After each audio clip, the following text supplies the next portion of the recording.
Ang walang kapantay na martial god, unang yugto.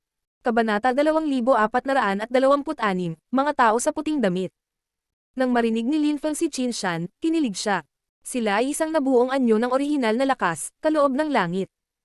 Hindi nakakagulat na ang kanilang chi ay hindi katulad ng chi ng mga magsasaka. Kaya, ang nakakatakot na nilalang sa Abyssal Hole ay ang orihinal na lakas ng demonyo, ang nasa mundo ng yelo ay ang orihinal na lakas ng tubig, at mayroon ding walang laman na orihinal na lakas, at isang sound wave.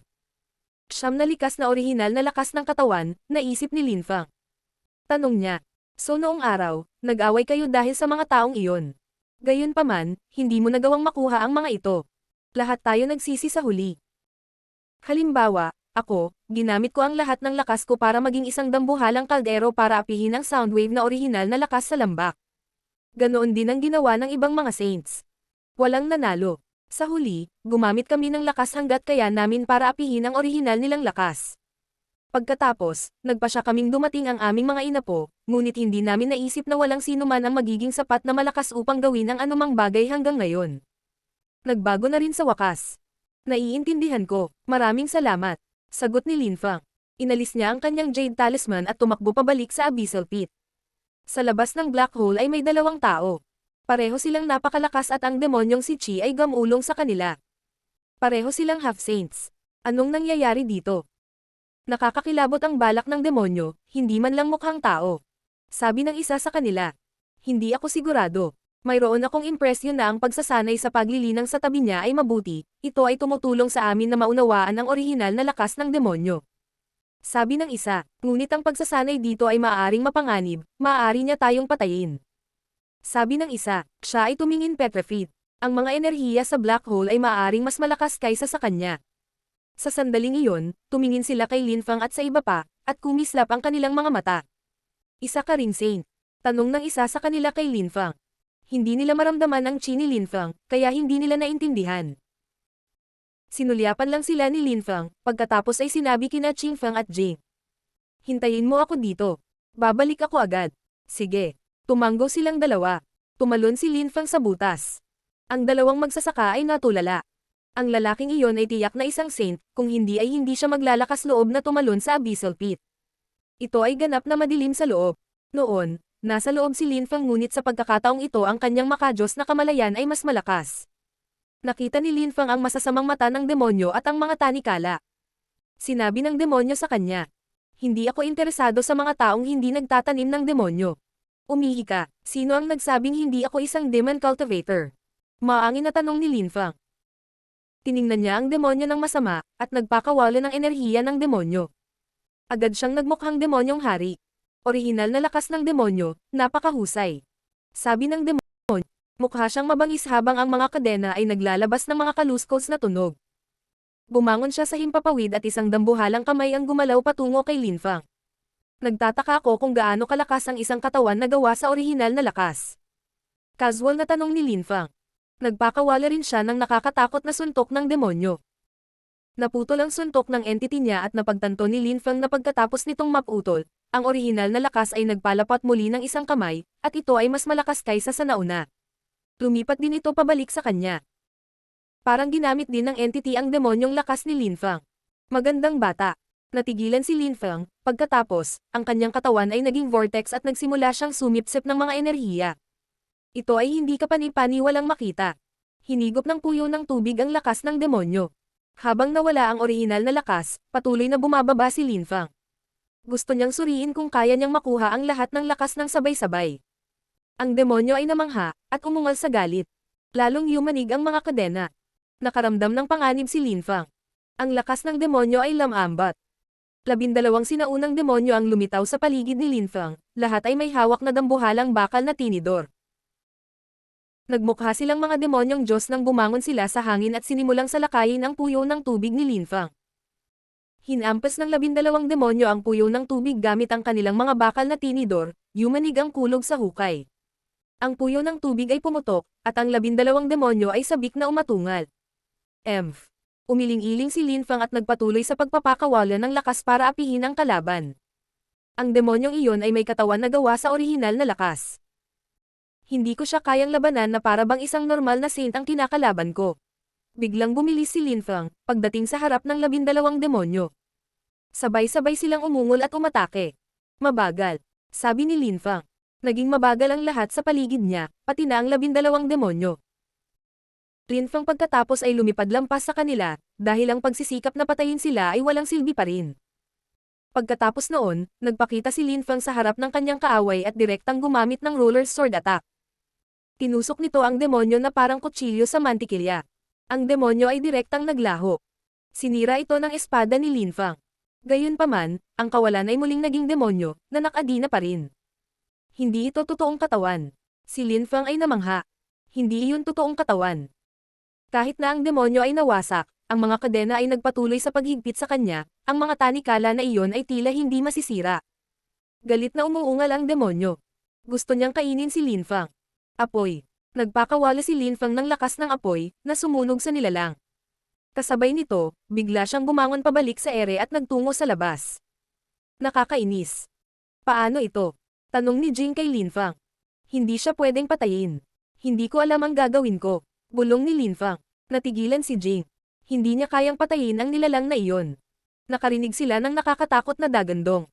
Maraming kamay ang umabot kina Linfeng, Jing, at Qingfeng. Kinaladkad sila ni Linfeng habang pinalilibutan sila ng mga ilaw, at nagpatuloy sila sa paglipad palayo. Si Linfeng ay hindi natatakot sa orihinal na nilalang na may lakas, ngunit sina Jing at Qingfeng ay mahina. Ngayon na si Linfeng. Napakalakas niya, mas malakas pa kay Qin Shan noong mga panahong iyon, ngunit wala rin siyang magagawa laban sa orihinal na nilalang ng lakas. Isang pangkat ng mga tao ang lumitaw sa labas ng mga labi ng kasaysayan.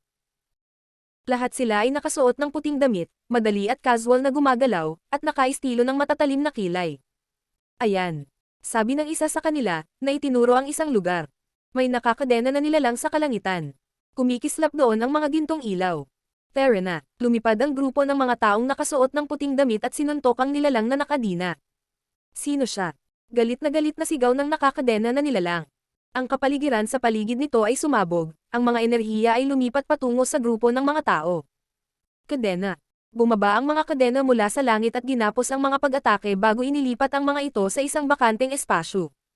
Kasabay nito, pinalibutan ng makapangyarihang deployment sila ang nakakadena na nilalang.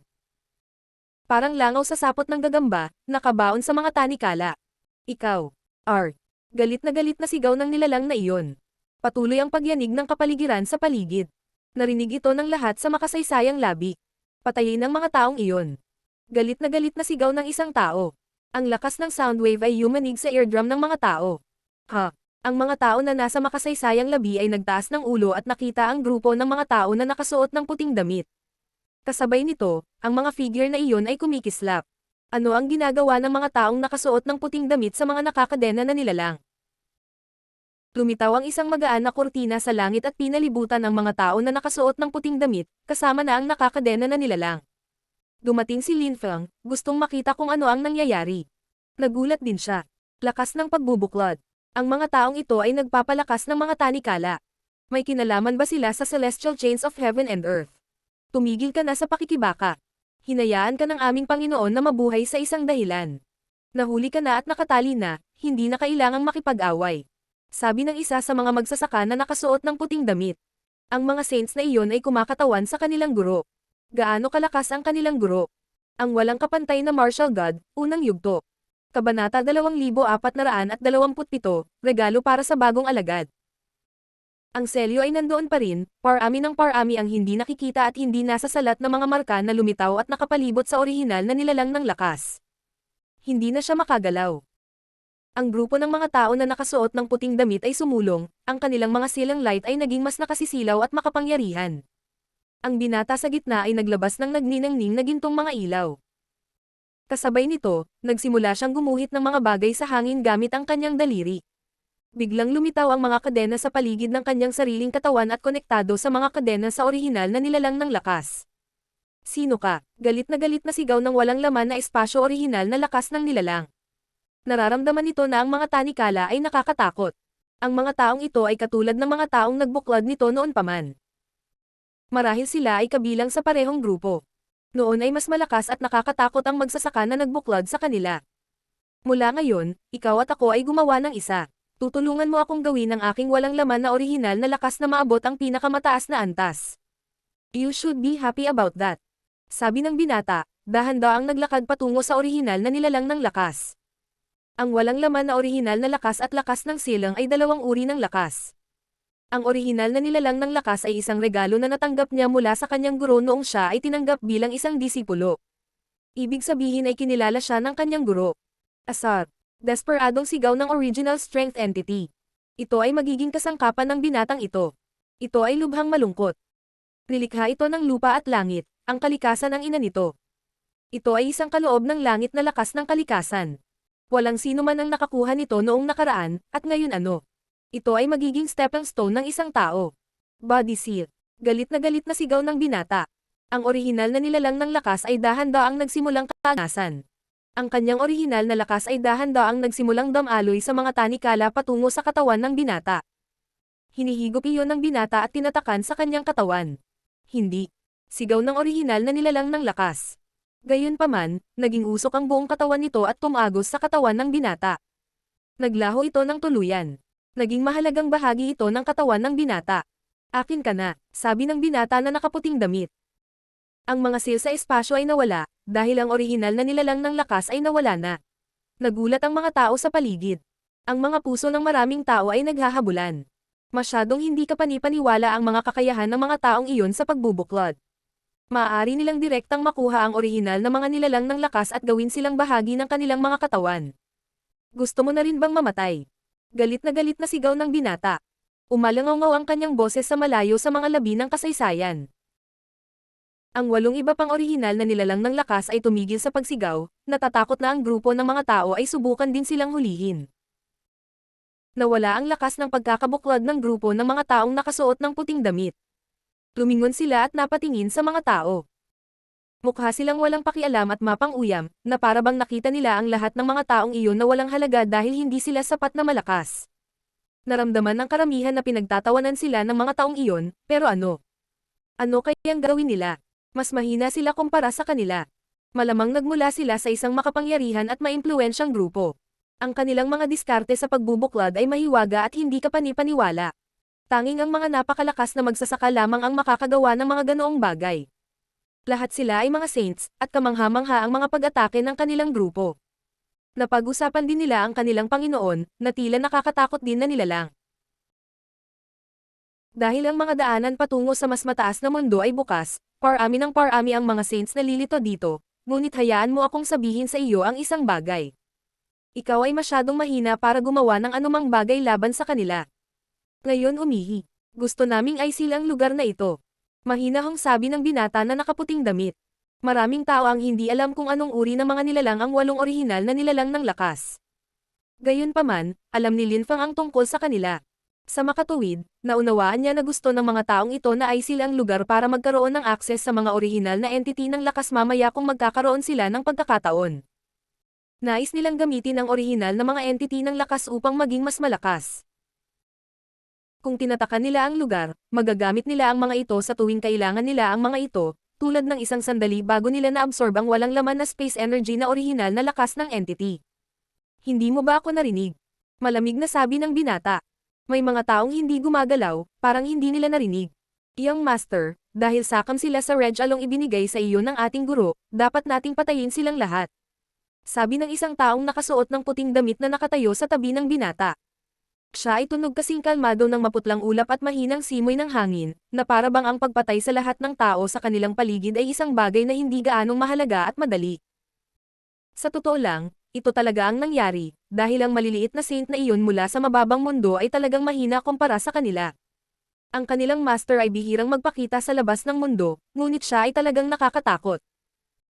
Ang binata sa puting damit ay kailangang maging isang mababang antas na saint upang kilalanin ng kanyang guro.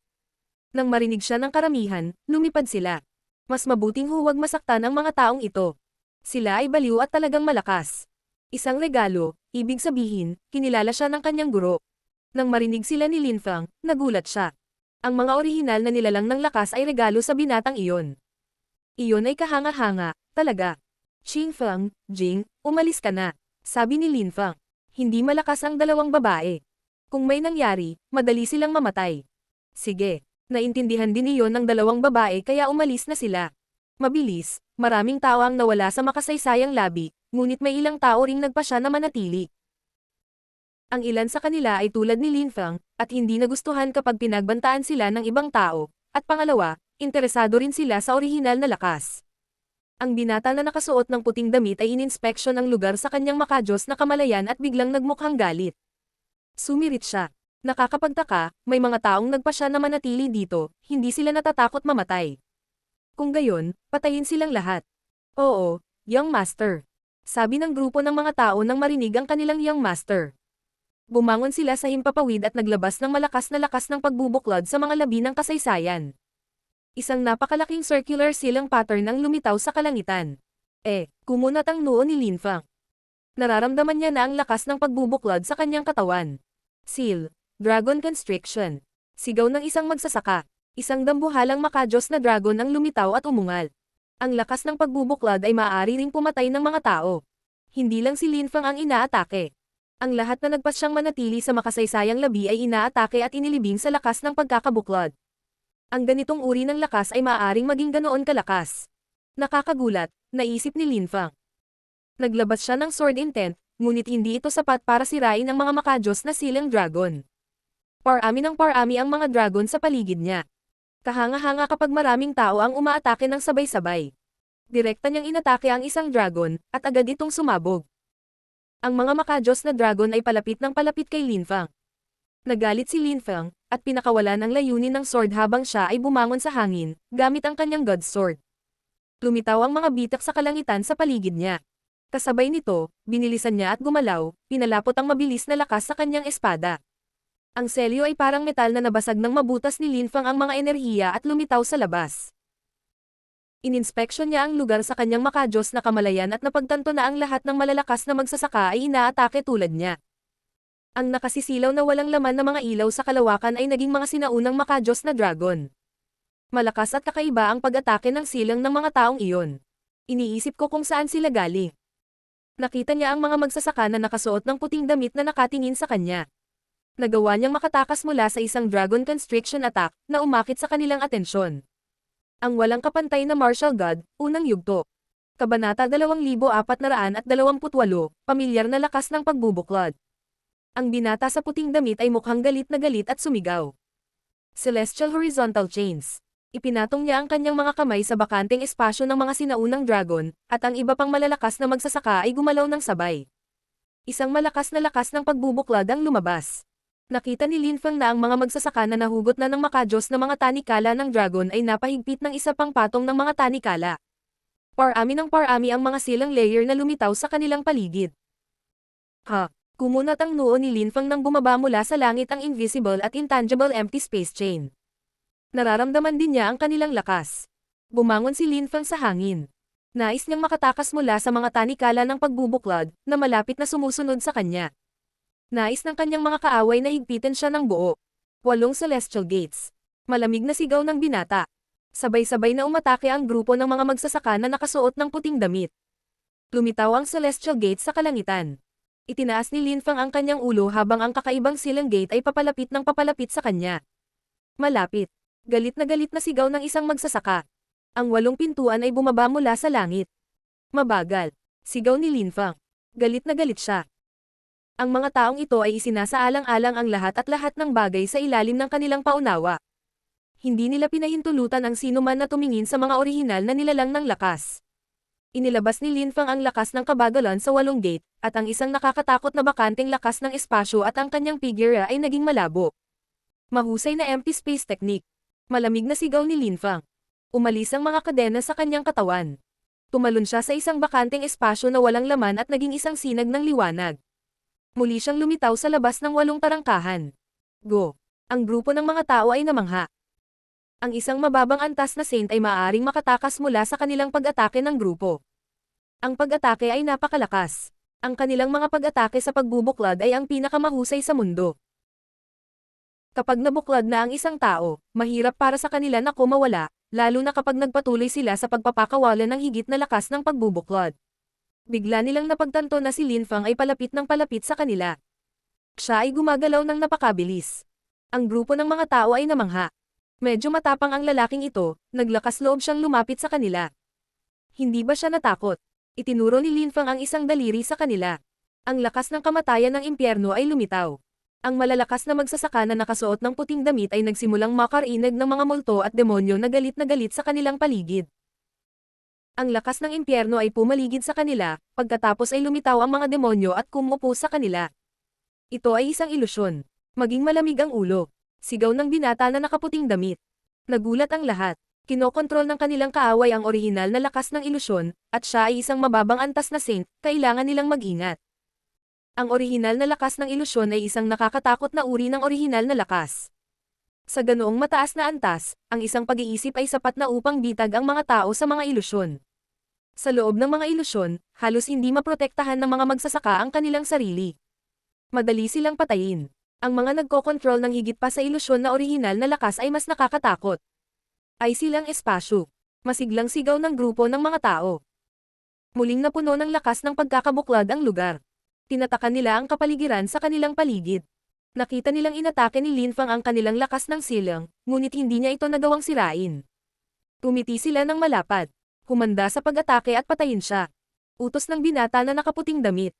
Ang mga magsasaka na nakasuot ng puting damit ay tumanggo at naglabas ng higit pang lakas ng pagbubuklod. Buksan. Binuksan nila ang lakas ng silang at nakipagtagpo kay Linfang. Life seal. Sunod-sunod na lumitaw ang mga pattern ng silang at lumipat patungo kay Linfang. Nauubos ang kanyang lakas sa buhay. Siya ay namamatay. Sobrang pagpapahalaga niya sa sarili niya. Nakangiting malamig ang binata na nakasuot ng puting damit. Sa sandaling iyon, nakaramdam siya ng panganib, at tumigas ang kanilang mga mukha. Mag-ingat, selyuhan ang iyong sariling mga katawan. Sigaw ng binata na nakaputing damit. Ang kanyang mga kaibigan ay tinatakan ang kanilang mga katawan ng Celestial Silang Gate. Habang ginagawa nila, isang hindi kapani-pani walang mapanirang lakas ang pumuno sa hangin, at isang kortina ng espada na si Chi ang lumitaw. Paano ito posible? Nang makita nila ang espada, namangha sila. Kumbinsido sila na pinatay nila siya, paano siya nakaligtas? Ilusyon. Bigla silang naintindihan. Nasa ilusyon pa rin sila, hindi pa nila nagawang makawala. At ngayon hindi nila maprotektahan ang kanilang sarili sa loob. Ito ang problema sa mga ilusyon, naniwala kang nakalaya ka ngunit sa totoo ay nasa loob ka pa rin. Ito ang pinaka-nakakatakot na bahagi ng mga ilusyon. Tinatakan nila ang kanilang mga katawan o tumakas, ngunit napakabagal nila. Napakabilis ng pag-atake ng kanilang kalaban, kasing bilis ng kidlat. Agad na hiniwa ng espada ang isang saint, at nagkalat ang kanyang kaluluwa. Hindi. Nagkaroon ng hiyawan habang pinatay ang isa pang saint. Ang espada ng Diyos ay nakakatakot. Sa isang kisap mata, 2 tao ang napatay. Ang mga sinaunang silang gate ay biglang lumitaw at lumipat patungo kay Linfang. Umalis si Linfang at tumalon sa isang bakanteng espasyo. Nagulat siya nang makilala niya na ito ay isang uri ng espiritu na matagal na niyang nakita. Bago pumasok sa Huangqi layer, ginamit ng mga magsasaka ang kanilang espiritu. Nang sila ay naging mga emperor, ang kanilang mga espiritu ay sumanib sa kanilang dugo. Sila ay naging isang likas na lakas, isang kakayahan, isang bahagi ng katawan ng isang magsasaka. Maaaring gamitin ng mga emperor ang kanilang lakas ng dugo upang gumamit ng mga katulad na kakayahan pagkatapos noon. Iyon ang dahilan kung bakit ang mga inapo ng mga tunay na malalakas na magsasaka ay mayroon ding mga hindi kapani-paniwalang espiritu, dahil bahagi ito ng kanilang dugo.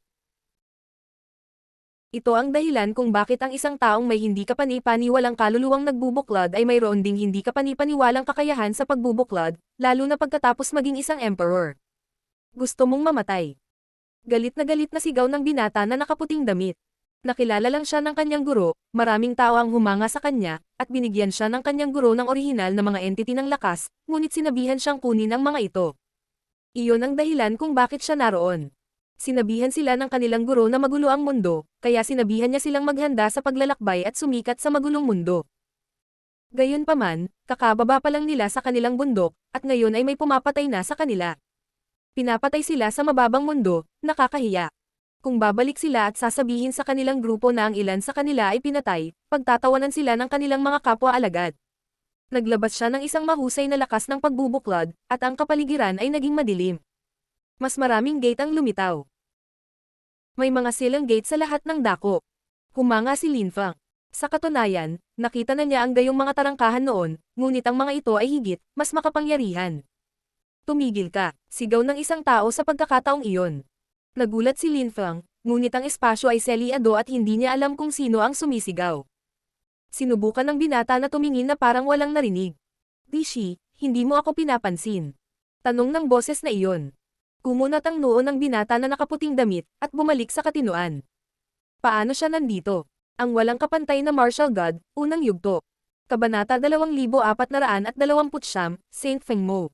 Nang marinig iyon ni Dishi, nawala ang mga silang gate. Bumalik sa normal ang lahat. Ikasyam na kapwa-alagad, anong ginagawa mo dito?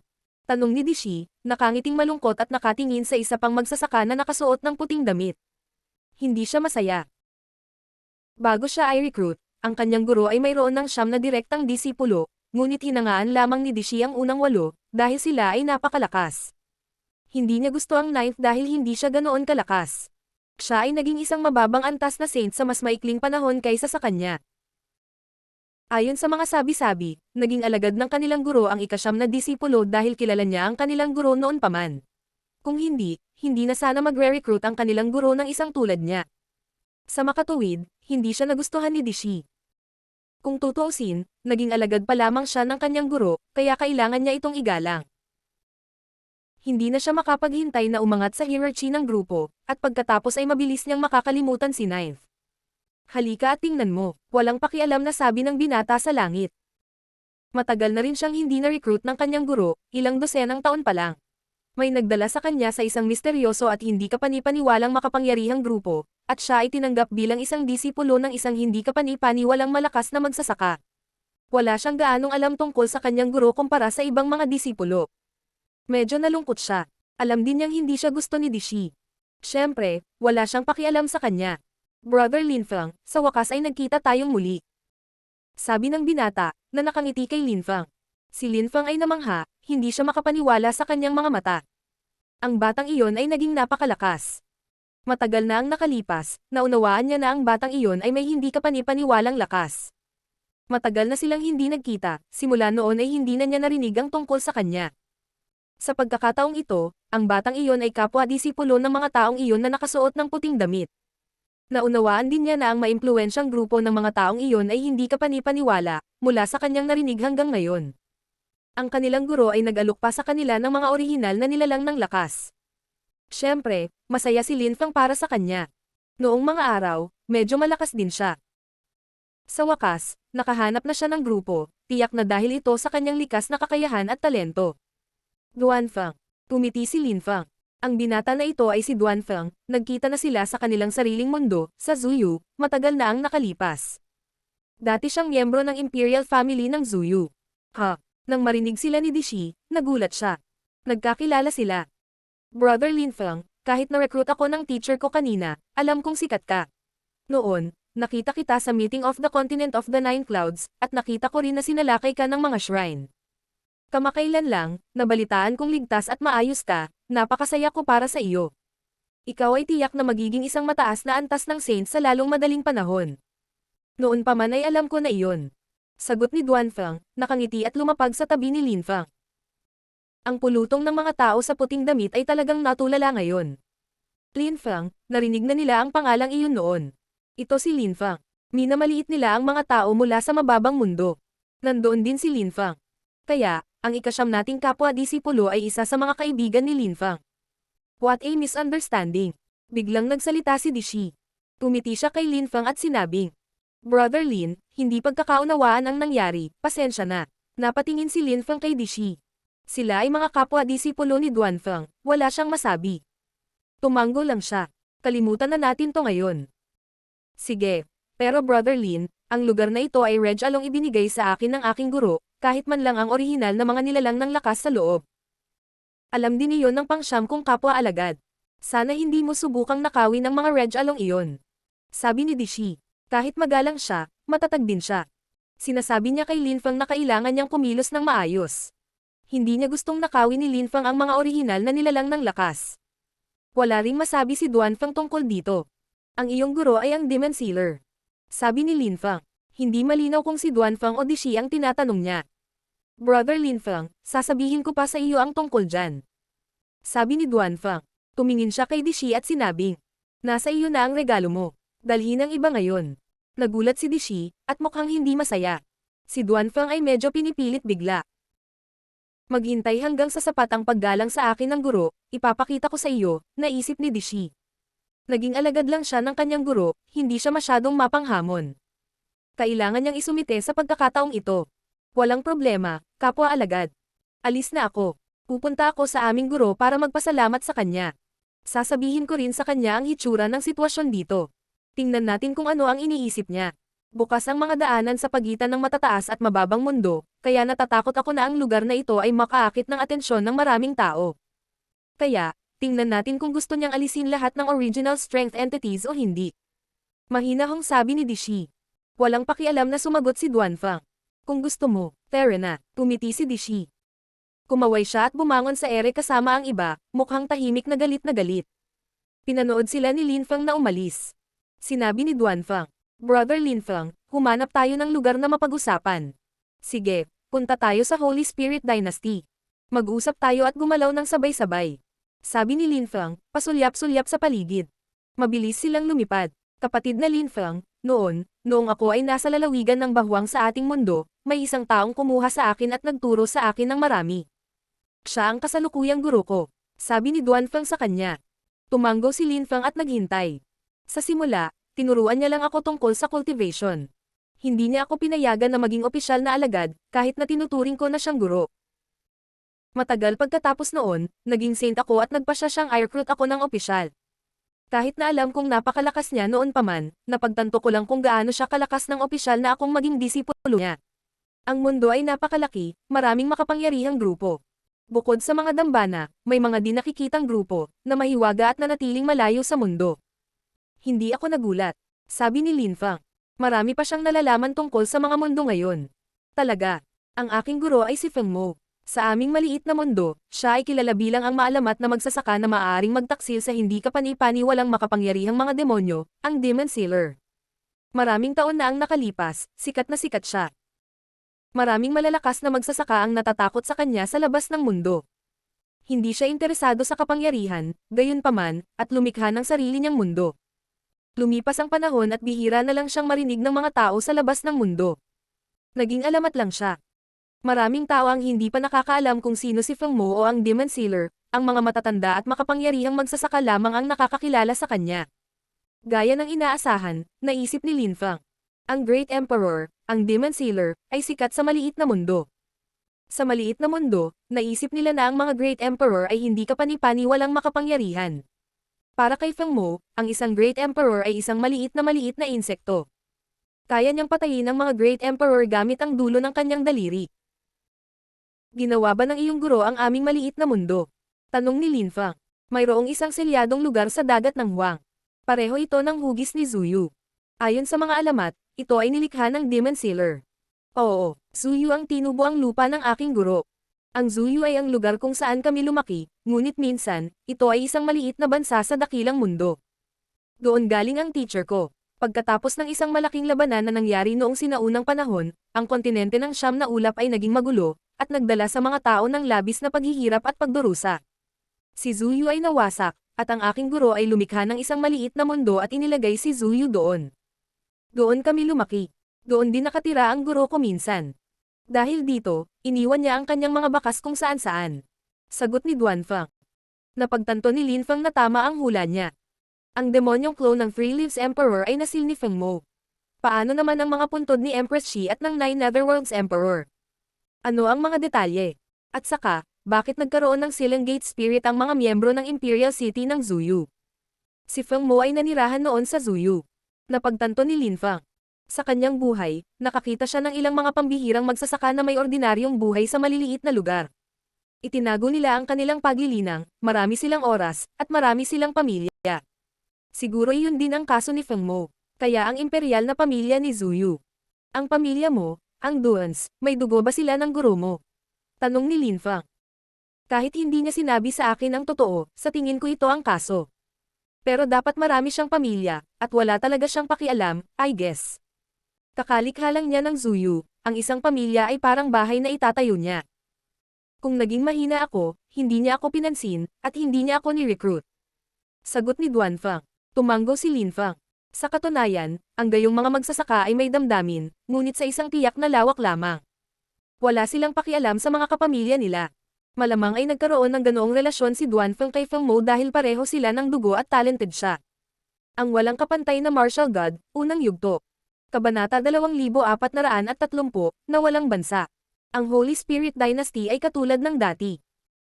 Noong nakaraang pagkakataon na nandoon si Lin Feng, nagpadala ang mga miyembro ng Fire Shrine ng ilang tao upang salakayin si Lin Qiongsheng. Sa kabutihang palad, dumating si Lin Feng at nagpanggap na isang malakas na magsasaka mula sa Fortune Shrine. Ngayon, hindi alam ni Lin Feng kung nasaan ang kanyang anak na si Lin Qiongsheng o kung ano ang nangyari sa kanya. Kasabay nito, dahil sa partikular na katayuan ng Holy Spirit Dynasty, hindi ito nagustuhan ng ibang dynasties. Gusto nilang sirain ito, ngunit hanggat nabubuhay pa si Lin Feng, walang makakasira sa kanila, kasama na ang Animal District. Maraming malalakas na cultivator sa rehiyon dahil ang mas mababa at matataas na mundo ay konektado na ngayon, ngunit ang Holy Spirit Dynasty ay katulad ng dati, hindi ito nagbago. Si Lin Feng ay sikat, at iyon marahil ang isa sa mga dahilan kung bakit natatakot ang mga tao sa kanya. Dumating sina Lin Feng at Duanfeng. Lumabas si Holy Emperor Ling para personal na batiin si Lin Feng, dahil mahal na mahal niya siya. Siya ang ama ng kanilang magiging Holy Emperor. Nailipat ni Lin Feng ang kanyang dugo sa kanilang mga inapo, kaya konektado na sila ngayon. Lin Feng. Maraming malalakas na magsasaka ang lumabas upang batiin siya. Tumingin sila sa kanya at wala silang napansin sa kanya lalo na, ngunit hindi sila nag-alinlangan na siya ay naging mas malakas. 12-12 taon na ang lumipas. Hindi nagtagal, ngunit nakikita nila na nagbago na si Lin Feng. Saint Emperor. Sagot ni Lin Feng. Nandito ba si Qiongsheng? Umiling si Holy Emperor Ling at sinabing, hindi ko alam kung nasaan siya. Wala na akong narinig mula sa kanya. Hindi niya ako kinontak. Medyo masyadong hands-off siya. Sabi ni Lin Feng, nakangiting pilit. Lin Feng, sino ito? Tanong ni Holy Emperor Ling, nakatingin kay Duanfeng. Ang kanyang chi ay mukhang pambihira. Kaibigan ko, Duanfeng. Lin Feng, Duanfeng, pumasok tayo sa loob para mag-usap. Sabi ni Holy Emperor Ling. Pumasok silang lahat sa teritoryo ng dinastiya. Saint Emperor Ling, napakaraming taon na ang lumipas. Malaki ba ang pinagbago ng Chitian Holy Town? Tanong ni Lin Feng. Siyempre, may malaking pagbabago. Nagbago ang lahat ng dinastiya. Ang Holy Spirit Dynasty ay ang dynasty na may pinakamababang pagbabago, lalo na't maraming malalakas na magsasaka mula sa mas mataas na mundo ang pumupunta rito. Maraming laban at iba pa, normal at inaasahan ang mga pagbabago. Ang dahilan kung bakit hindi napakaraming bagay ang nagbago dito sa Holy Spirit Dynasty ay dahil kami ay kalahating natigil. Kalahating natigil? Tanong ni Lin Feng. Oo, alam mo na may mga salungatan sa pagitan ng iba pang mga dinastiya at ng Holy Spirit Dynasty. Ayaw nilang tumaas tayo. Wala tayong magagawa kung hindi pinapanood. Hindi lang sila nang ahas na salakayin tayo ng direkta, iyon lang. Sabi ni Holy Emperor Ling. Tumanggo si Lin Feng at sinabing, hihinto na ito. Saint Emperor, magpadala ng ilang tao sa pinakamakapangyarihang mga grupo at iparating sa kanila ang isang mensahe mula sa akin. Sabihin sa kanila na gusto kong lahat ng kanilang mga pinuno ay pumunta sa Holy Spirit Dynasty. Mahinahong sabi ni Lin Feng. Kahit na siya ay kalmado, ginawa nito ang Holy Emperor Ling at ang iba pang malalakas na magsasaka ng Holy Spirit Dynasty. Nakakabaliw. Dumating na ba ang lahat ng pinuno ng dinastiya? Sa tingin ko hindi sila darating. Sagot ni Holy Emperor Ling. Ipadala mo na lang ang mensahe ko. Kung hindi sila darating, ito ang kanilang pinili. Sabi ni Lin Feng. Tumiti si Holy Emperor Ling at tumanggo. Sige, tingnan natin kung darating sila. Desisyon nila iyon. Ang unang bagay na gustong gawin ni Holy Emperor Ling ay hindi nagulat kay Lin Feng. Nag-organisa siya ng isang malaking piging para sa kanya. Pero ayaw ni Lin Feng, kaya sinabi niya. Babalik lang ako sa dati. Maaari mong hayaan ang iba pang mga pinuno ng dynasties na manatili sa mga dakila at magagandang lugar na iyon. Sige, hihintayin kita dito. Sabi ni Holy Emperor Ling. Alam niya kung paano si Lin Feng. Napangiti siya nang umalis sina Lin Feng at Duanfeng. Bumalik si Lin Feng sa lugar na dati niyang pinagsasaluhan kay Tang Yuyu, at pinanood nila ang paglubog ng araw. Duanfeng, nasaan ang iyong guro? Tanong ni Lin Feng dahil sa curiosity. Si Feng Mo ay isang misteryoso at maalamat na cultivator. Saan niya nilikha ang kanyang grupo? Siyempre, kung sikreto, hindi mo na kailangang sabihin sa akin. Mabilis na dagdag ni Lin Feng. Ayos lang, hindi ito lihim para sa lahat. Sa palagay ko alam ng karamihan sa mga saint ng shrine kung saan niya itinatag ang kanyang sekta. Bakit wala akong nabasa tungkol sa kanya, kung gayon? Tanong ni Lin Feng. Hindi niya naintindihan. Dahil kahit nabasa mo ang tungkol dito, hindi ka makakarating doon, kaya walang silbi ang pagsusulat tungkol dito. Nakangiting sabi ni Duanfang. Ang sekta ng aking guro ay nasa Imperial Court of the Continent of the Nine Clouds, sa isang lugar na tinatawag na Sealed Imprint Mountain. Kapatid na Lin Feng, alam mo ba kung nasaan ang Sealed Imprint Mountain sa Imperial Court of the Continent of the Nine Clouds? Paano ko mahuhulaan? Umiling siya. Lumilikha ng suspense si Duanfang. The Lost Country. Mahinahong sabi ni Duanfang. Si Lin Feng ay namangha.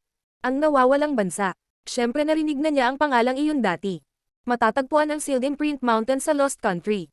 Bulong ni Lin Feng. Sa katunayan, isa sa 7 ipinagbabawal na teritoryo, ang Lost Country. Sabi ni Duanfang, humagalpak sa tawa nang makita niya ang nabigla na mukha ni Lin Feng. Bukod sa Sealed Imprint Mountain, hindi makakapunta doon ang ibang tao maliban kung may nagbigay sa kanila ng direksyon. Paano ka pupunta doon? Tanong ni Lin Feng. Na-curious talaga siya ngayon. Ang Lost Country ay isa sa 7 ipinagbabawal na teritoryo, isang sikat na lugar. Ayon sa mga alamat, ang Lost Country ay dating isang hindi kapani-paniwalang bansa na may maraming malalakas na magsasaka.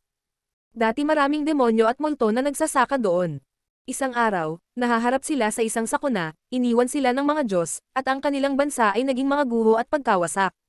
Ngayon maraming mga hindi kapani-paniwalang magsasaka ang natatakan doon, at maraming tao ang namatay doon.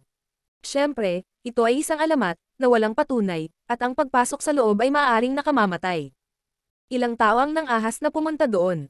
Ngunit ngayon ay sinasabi ni Duanfang kay Lin Feng na ang Sealed Imprint Mountain ay nasa Lost Country. Mayroon tayong espesyal na paraan para makaiwas sa panganib, maaari tayong dumiretso sa sekta. Ang sekta ay nasa isang selyadong lugar. Hindi talaga ito bundok, ito ay isang mundong nilikha ng aking guro. Nakita ko, curious ako, sana makilala ko ang teacher mo. Bulong ni Lin Feng. Dadalhin kita doon saglit. Hindi man kasing laki ng Continent of the Nine Clouds ang mundo niya, nakakamangha pa rin doon. Hindi pinapayagan ng iyong guro ang mga tao na pumunta at umalis ayon sa gusto nila, tama ba? Tumiti si Lin Feng. Tama, karamihan sa mga tao ay walang alam sa mundo, ilang tao lang na nagsasanay sa Sealed Imprint Mountain ang nakakaalam nito at nakakapunta doon. Maaari ka lamang pumunta ng may paunang pahintulot. Naiintindihan ko, tumanggo si Lin Feng. Sa labas ng Holy Spirit Dynasty, isang hindi kapani-paniwalang chi ang pumuno sa hangin. Isang grupo ng malalakas na magsasaka ang dumating at pumasok sa Holy Spirit Dynasty. Pinigilan sila ng isa sa mga gwardya at ngumiti. Mangyaring tumigil dito. Biro ba ito? Inimbitahan tayo ng Holy Spirit Dynasty, at ganito ang pakikitungo mo sa iyong mga bisita. Papuntahin mo rito si Holy Emperor Ling. Malamig na sigaw ng leader ng grupo. Huwag mong pigilan si Holy Emperor Tianxi na pumasok. Sigaw ng isang boses sa di kalayuan. Biglang naunawaan ng mga gwardya. Ang mga taong ito ay mula sa dinastiyang Tianxi, at personal na lumabas si Holy Emperor Ling upang batiin sila. Saint Emperor Ling, tiwala ako na naging mabuti ka mula noong huli tayong nagkita. Sabi ni Holy Emperor Tianxi, na pumasok sa teritoryo ng Holy Spirit Dynasty. Ayos lang ako. At mga bantay, huwag ninyong pigilan ang sino mang pumupunta rito. Maraming mga pinuno ng dynasties ang darating para bisitahin kami. Batiin sila ng magiliw. Sabi ni Holy Emperor Ling. Oo Ginoo, Saint Emperor. Sagot ng mga tanod. Naisip nila si Lin Feng. Bumalik siya at ngayon ay may malaking mangyayari. Inimbitahan niya ang lahat ng pinuno ng mga dinastiya dito. Nasaan si Lin Feng? Tanong ni Holy Emperor Tianxi. Dumating siya sa isang malaking bulwagan kung saan inihanda ang isang piging. Nandito siya. Malapit na siyang dumating, kumbaga. Tumiti si Holy Emperor Ling. Kumbinsido siyang alam ni Lin Feng kung ano ang nangyayari. Pumunta kami dahil niyaya niya kami, bakit wala siya? Ano ang ibig sabihin nito? Tanong ni Holy Emperor Tianxi. Parang hindi siya masaya. Maaari mo siyang tanungin kung kailan siya dumating. Tumiti si Holy Emperor Ling. Magagawa ni Lin Feng ang lahat. Parami ng parami ang dumating sa labas. Dumating na ang lahat ng mga pinuno.